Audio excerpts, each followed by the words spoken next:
नमस्कार, आप देख रहे हैं A1 उत्तराखंड और मैं हूं आपके साथ आयुषी गुप्ता। बुलेटिन की शुरुआत करेंगे इस वक्त की हेडलाइंस के साथ। मौसम की चुनौतियों पार कर चारधाम में उमड़ रही भीड़। 20 दिनों में 9 लाख श्रद्धालुओं ने किए दर्शन, तो अग्रिम आदेश तक यात्रा पर रोक। 10,000 यात्री फंसे, प्रशासन ने किया अलर्ट जारी।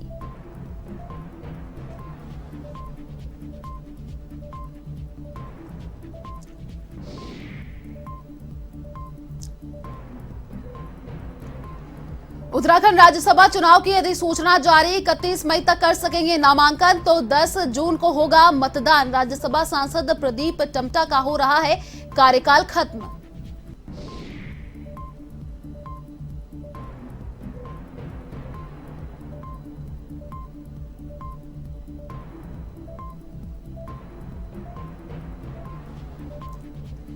भाजपा प्रत्याशी पुष्कर सिंह धामी का टनकपुर दौरा। रोड शो के जरिए मांगे वोट। भाजपा कार्यकर्ताओं ने किया जोरदार स्वागत।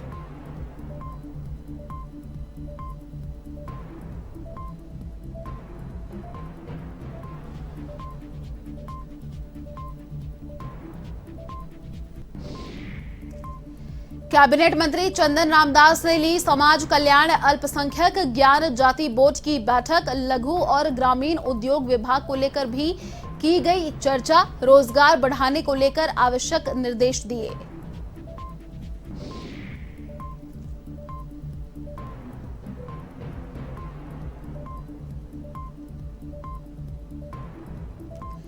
चंपावत के रण में पूर्व मुख्यमंत्री हरीश रावत ने थामे चुनाव प्रचार की कमान। विधानसभा क्षेत्र में बिताएंगे 5 दिन। घर घर जाकर करेंगे कांग्रेस को वोट देने की अपील।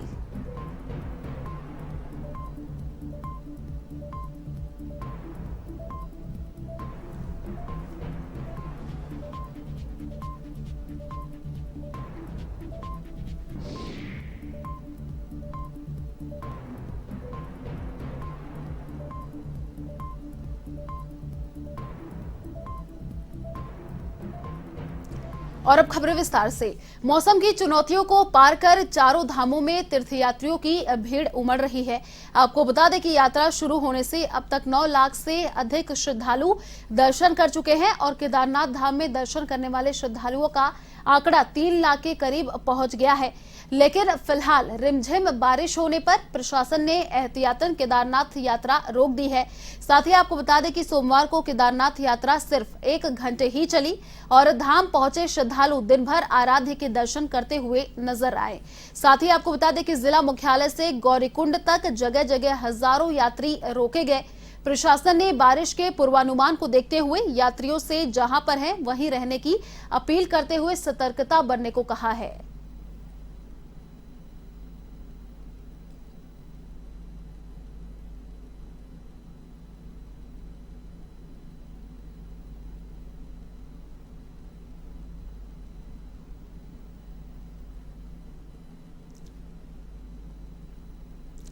केदारनाथ जाने वाले 50 साल पार के श्रद्धालुओं की स्वास्थ्य जांच अनिवार्य होगी।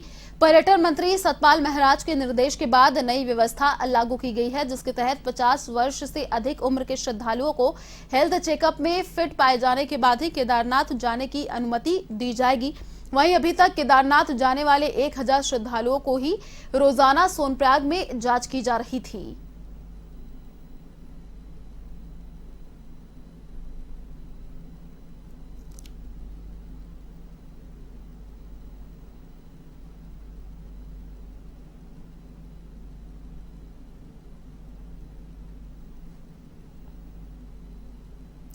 प्रदेश में राज्यसभा चुनाव की अधिसूचना जारी हो गई है। 24 मई से 31 मई तक चुनाव के लिए नामांकन किया जा सकेगा। साथ ही आपको बता दें कि राज्यसभा सांसद प्रदीप टम्टा का कार्यकाल 4 जुलाई को पूरा होगा। इससे प्रदेश में एक राज्यसभा सीट खाली हो जाएगी। इस सीट पर राज्यसभा चुनाव के मतदान के लिए मुख्य निर्वाचन अधिकारी सौजन्या ने अधिसूचना जारी की है। इसके तहत 31 मई तक नामांकन हो सकेंगे और 1 जून को नामांकनों की जांच होगी। साथ ही 3 जून को नामांकन वापसी होगी। इसके बाद 10 जून को सुबह 9 बजे से शाम 4 बजे तक मतदान होगा और 5 बजे से मतगणना शुरू होगी और 13 जून तक मतदान की प्रक्रिया पूरी कर ली जाएगी।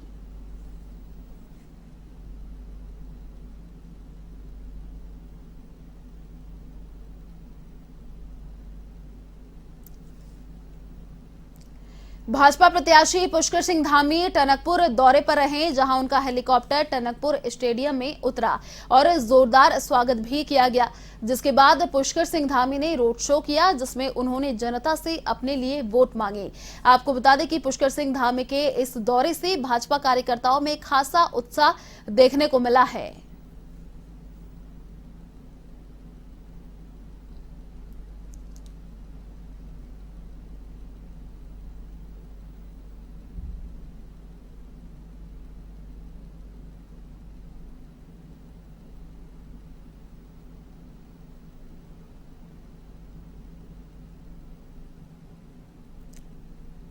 देहरादून के कैबिनेट मंत्री चंदन रामदास ने अपने आवास पर प्रेस वार्ता आयोजित की, जिसमें उन्होंने बताया कि समाज कल्याण अल्पसंख्यक कल्याण ज्ञान जाति कल्याण वक्फ बोर्ड की एक बैठक बुलाई गई थी, जिसमें 100 दिन में जो काम करने हैं उन योजनाओं की समीक्षा हुई है। साथ ही उन्होंने ये भी बताया कि लघु और ग्रामीण उद्योग विभाग की भी बैठक बुलाई गई थी, जिसमें रोजगार बढ़ाने को लेकर चर्चा की गई।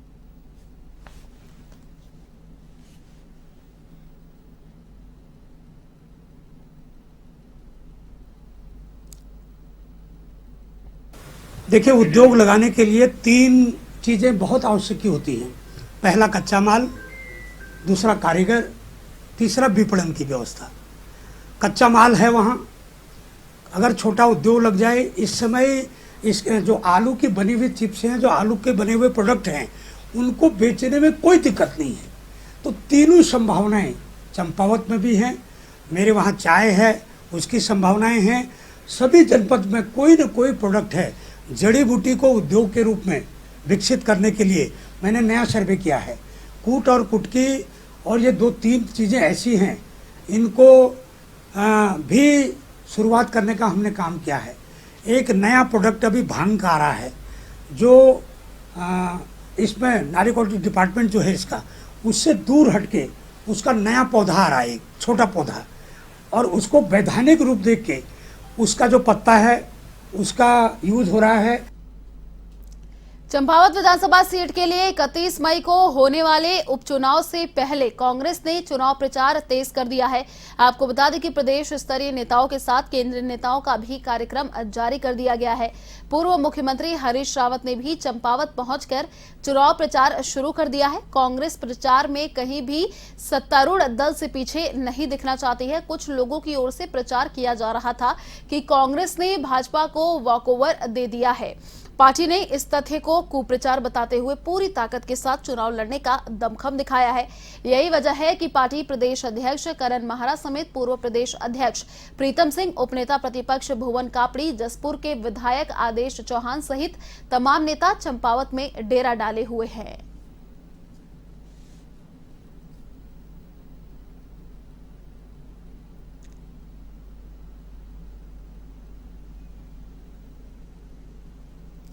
चंपावत विधानसभा में हो रहे उपचुनाव के संबंध में सपा प्रत्याशी एवं कार्यकर्ताओं ने टनकपुर में चुनाव प्रचार किया। सपा प्रत्याशी ललित मोहन भट्ट ने बताया कि राष्ट्रीय अध्यक्ष अखिलेश यादव के फैसले का सम्मान करते हुए मैं इस विधानसभा से उपचुनाव लड़ रहा हूं। वहीं अखिलेश यादव उत्तराखंड और उत्तर प्रदेश को एक समान देखते हैं और बेरोजगारी एवं अन्य मुद्दों को लेकर हमारी पार्टी मैदान में उतरी है।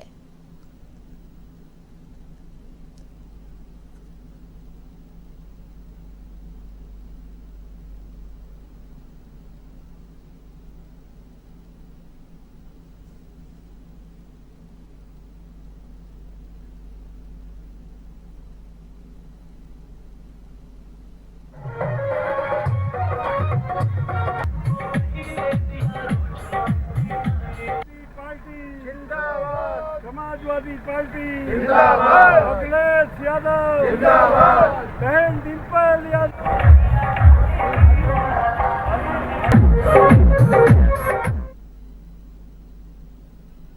माननीय राष्ट्रीय अध्यक्ष अखिलेश यादव जी ने एक सम्मान के साथ उत्तराखंड में हमें पार्टी के टिकट से लड़ाया।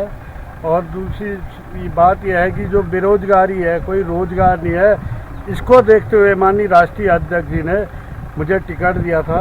और उन्होंने सम्मान के साथ ये कहा कि चंपावत उपचुनाव विधानसभा से आप लड़ोगे।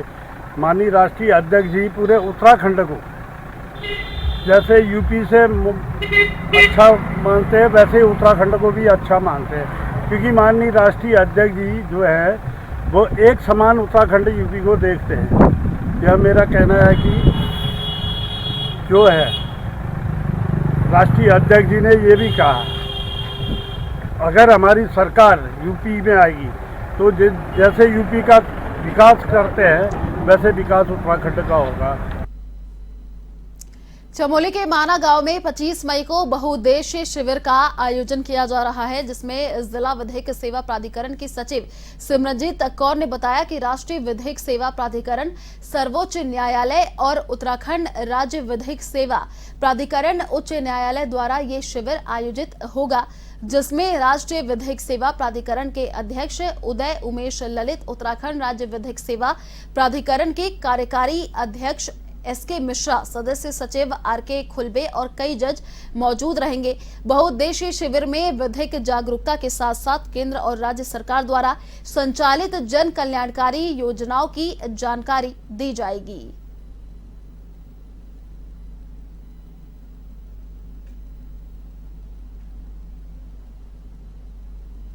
तो अभी निरंतर चल ही रही है, पर मैं आपको बताना चाहूँगी कि अभी तक हमारे पास जो हमारा प्रोटोकॉल में जो हमारे सम्मानित गण आ रहे हैं, जैसे हमारे honourable justice U Lalit ji, वो नई दिल्ली से आ रहे हैं, तो वो अभी हरिद्वार पहुंच जाएंगे और उसके बाद आगे का जैसा भी मेरा प्रोग्राम है, देहरादून है, हरिद्वार है, केदारनाथ जी है और फिर वो माणा पधारेंगे।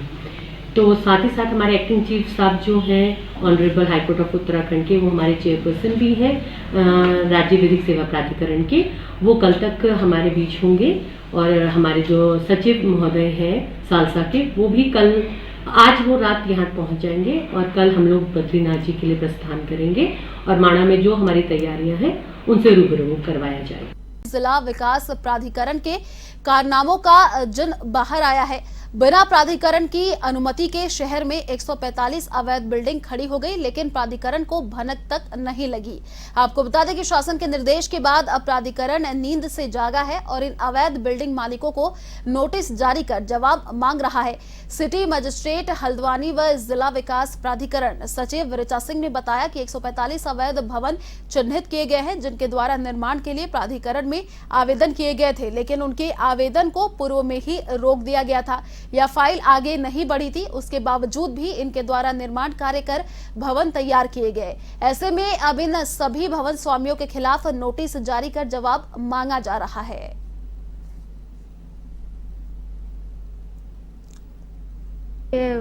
कुछ सामाजिक कार्यकर्ताओं और एचएन स्कूल से जो प्रधानाचार्य महोदय थे, उन लोगों ने एक ज्ञापन दिया था इस आशय का कि जो उनके स्कूल से लगती हुई बाउंड्री है, उसमें जो बाहर उनकी किराए की दुकानें हैं, उन्होंने अंदर की दीवार तोड़कर वहाँ पर कुछ गेट लगा दिए हैं, कुछ टीन शेड लगा दिए हैं और जिसके द्वारा वहाँ पर कुछ ऐसे अवैध कार्य किए जा रहे हैं जिसमें कि शराब पिलाने की शिकायत आ रही थी या वहाँ पर जुआ खेला जा रहा था। तो इसको लेके आज मैंने वहाँ पर आकस्मिक निरीक्षण किया था उस स्पॉट का और मौके पे मुझे वहाँ पर जो दुकानें थी, उनकी खाने पीने की जो दुकानें थी, उनमें कमर्शियल यूज़ का सिलेंडर यूज़ होना चाहिए, घरेलू सिलेंडर यूज़ हो रहा था, तो मैंने उन सिलेंडरों को जब्त किया है। इसके अलावा जो भी बाउंड्री तोड़कर उन्होंने पीछे से दरवाजे लगाए थे, उन सभी को मैंने सील कर दिया है और जो भी सरकारी ज़मीन में टीन शेड वगैरह डाले गए थे, उस अतिक्रमण को मैंने वहाँ से हटवा दी। खबर हरिद्वार के लक्सर से है, जहां शुगर मिल से निकलने वाली गंदगी से मक्खी और मच्छरों की भरमार हो गई है। इस कारण फैली बीमारियों से लोग चपेट में आ रहे हैं। शुगर मिल प्रबंधन और प्रशासन का इस ओर ध्यान नहीं देने पर स्थानीय लोगों में भारी रोष व्याप्त है। नगर व्यापार मंडल ने मामले में एसडीएम से कार्रवाई की मांग की है और कार्रवाई नहीं होने पर आंदोलन की चेतावनी दी है।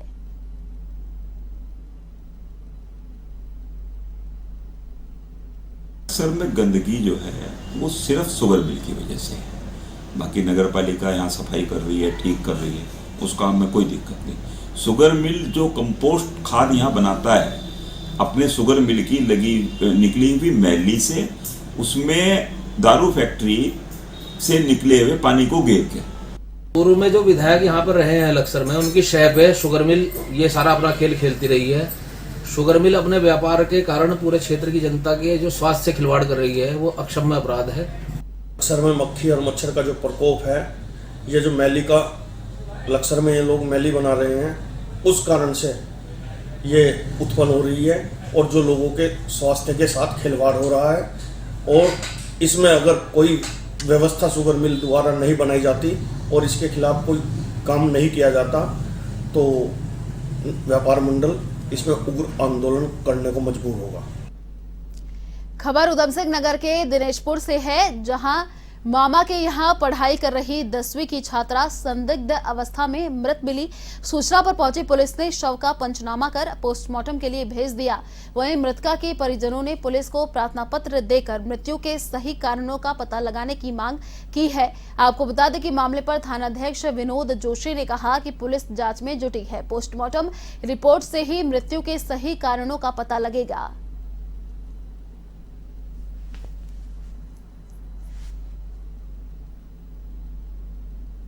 कल शाम को हमें सूचना मिली थी कि ये वार्ड नंबर 6 में एक लड़की संदिग्ध अवस्था में मृत अवस्था में पाई गई है। इस सूचना पर हम पुलिस मौके पर गई थी और शव को अपने कब्जे में लिया। उसका प्रॉपर जो विधिक पंचायत नाम भरा गया। उसके बाद क्योंकि उसके जो लड़की थी रहने वाली शक्ति फार्म की है, यहाँ अपने मामा के वहाँ रहती थी, तो जो उसके दादाजी लोग थे वो थोड़ा इसको संदिग्ध मान रहे थे मृत्यु को कि अचानक कैसे इसकी डेथ हो गई करके। तो इसलिए हमने जो पीएम के लिए डॉक्टर साहब को हमने लिखा है कि इसका पैनल से पीएम करवाई जाए ताकि उसकी जो मौत की वजह जो वास्तविक कारण है उसका पता चल सके।